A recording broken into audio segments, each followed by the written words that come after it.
First off, thank you for talking with me. So let's start off with your newest album, Dancing in the Rain. It's going to be releasing July 29th, if I have that date correct. That's Absolutely. it. So can you start off by just telling me a little bit about the album and the music that you chose to include on this one? Well, I think you know what the title song, "Dancing in the Rain," is really it tells a whole really great story about about dancing in the rain. Being happy through the storms of life. There's a lot of brokenness in this world today, and I think we need to learn to dance in the rain as well as dance when the sun's shining.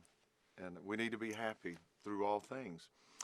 And I think through the whole project, all 10 songs, if I were to put, I guess, a good basis on all of it, there's a lot of hope that is being spread throughout the lyrics of this whole album.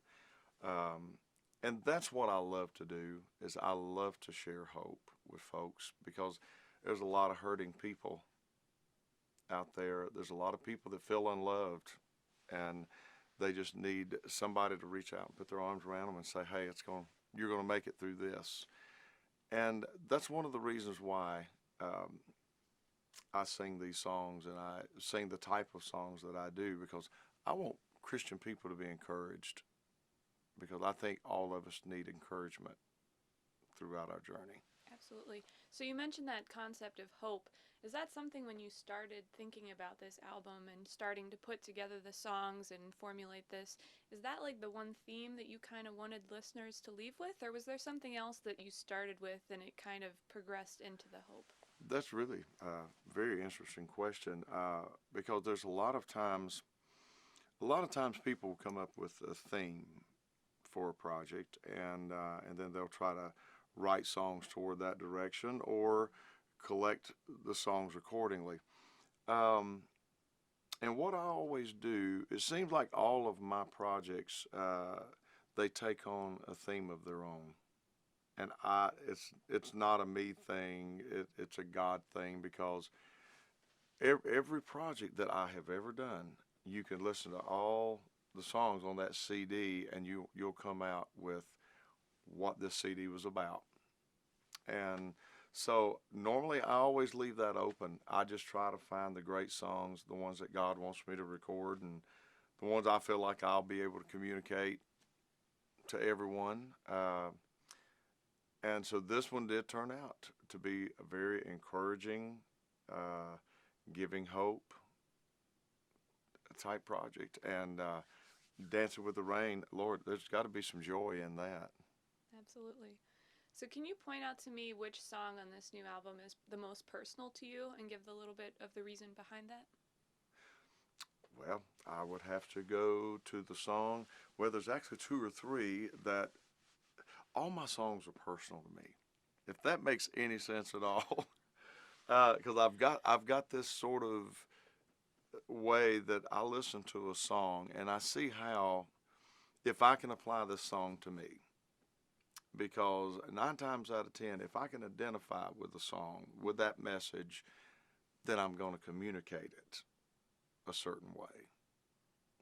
And there's one on there called Mama's Rocking Chair that everybody's asking about. And it's a very, very sweet, precious song. I mean, if I'd have thought of it, I'd have wrote it, but I wasn't listening that day. Uh, but I went to see my mom, and as I was sitting there at my mom's house, and my little mom, she's about this tall, and well, maybe this tall, sweet lady, just a lady that loves the Lord and loves her children. And so my brother came in and said, "Ivan, I need to show you something." And so he took me in the other room and he said, "Look at this chair." He said, "Do you remember this chair?" And I went, "Well, yeah. It's been in our family as long as I can remember. It is a fixture, you know." And he said, "Well, this is the chair that Mom and Dad bought before you were born. And this is the chair Mama used to rock you in when you were a baby, when you were born." And I was like, wow, I never knew the story Hmm. behind that chair, but I'd seen this chair all my life. It'd probably been recovered. I mean, recovered 4 or 5 times. So it looked different every time. And so I didn't think that much about it.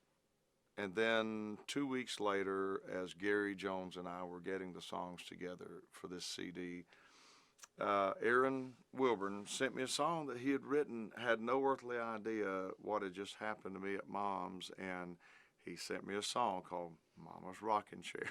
and and I just felt like that was just a divine thing that God wanted. Evidently, he wanted somebody to hear about Mama's Rocking Chair, and so I'm glad he wrote it, and I'm glad that my brother showed me that chair that day. Absolutely.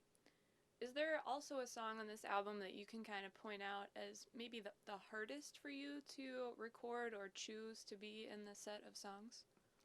As far as the message of Yes. the song, Yeah. yeah, I guess probably, we all, I guess we all as Christians, God's kids, we're always trying to be more like the Father, just like our kids are always trying to strive to be like us.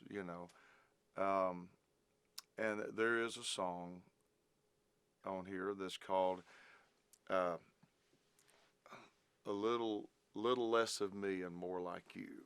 That is the gist of this song.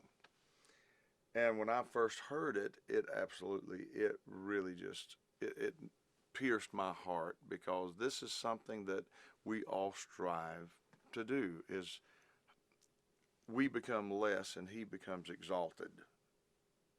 And that's the way it is supposed to be.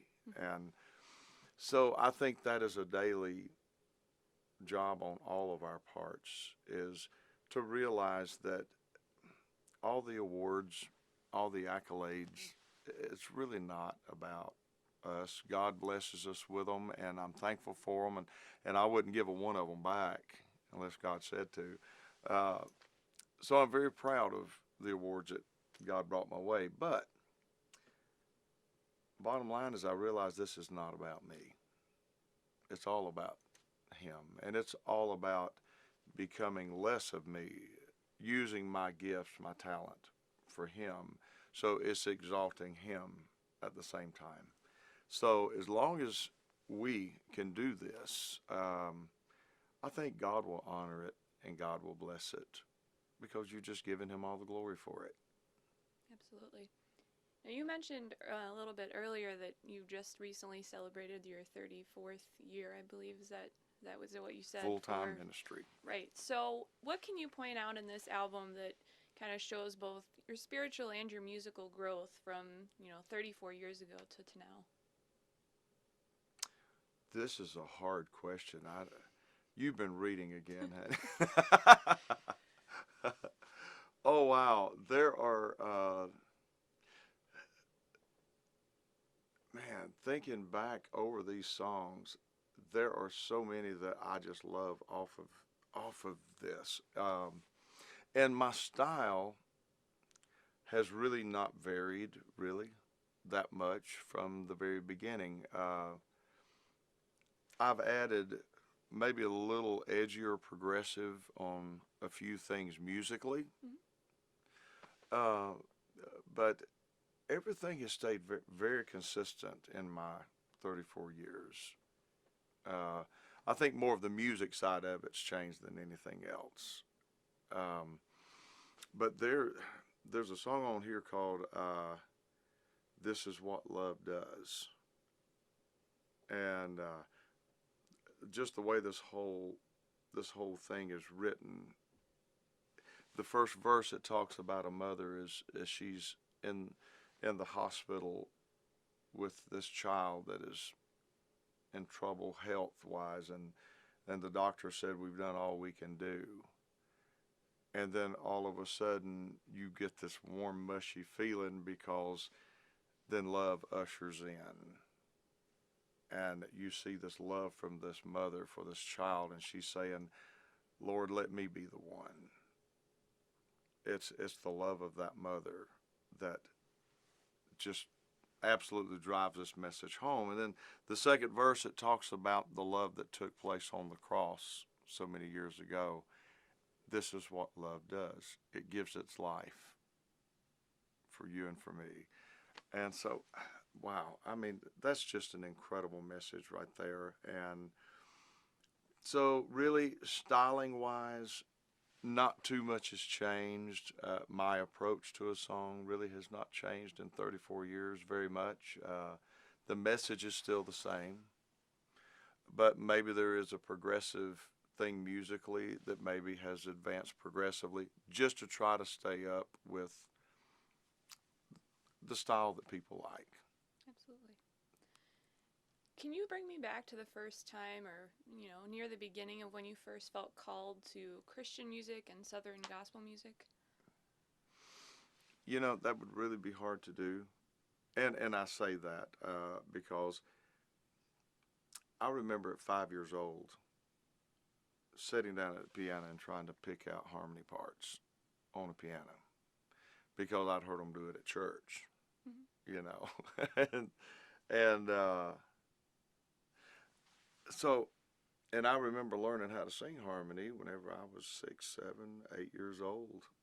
I remember learning that how you can sing this other part and it give it that certain sound. And so I followed that. So I think God prepared me all along to do what I do today. And I would say probably around 13 to 14 years old, somewhere along in there, that I realized, you know what, there's more to this than just the love and desire to sing. I think there's more to this because this is all I want to do. I don't want to do nothing else. And I wanted to dig into it more. I wanted to learn more about singing. I wanted to learn more about music, music theory. And so I just kept digging. I kept digging. And so finally, the Lord allowed me to have my dreams come true. And this is what I love to do. And I wouldn't have changed one thing in my life because I've lived such a full life. Absolutely. And then one more question. What other artists and what other types of music currently are inspiring you? Oh wow. You know what? I love Mercy Me. And one of the reasons I do love them is because when Bart wrote the song I Can Only Imagine, I mean, wow, that was one of those songs that just, when you hear his testimony about his dad going on to be with the Lord, I mean, I went through the same thing with my dad several years ago that he went on to be with the Lord. And so I respect him and the song he wrote and the presentation that they do with all the songs that they write. And then when you go to the other side of the spectrum, I love the Oak Ridge Boys because I remember as a kid whenever they were singing gospel music way back when, and man, they used to walk out on stage, had the long hair and the open collar shirts and the gold crosses, all that stuff. And I just thought they were just the coolest things. And so there was an ounce of that as a young person that drew me closer in, that I wanted to be one of them. And so and even today, what they do in country music, they even do a lot of gospel in with their program because it's their roots, it's where they came from. So I love all of it. If it speaks to the heart, if it's done good with good quality, then hey, I'm behind you 100%. Absolutely. That's all I had, so thank you very much. I appreciate it. Good job. Oh, You got some good, strong questions there.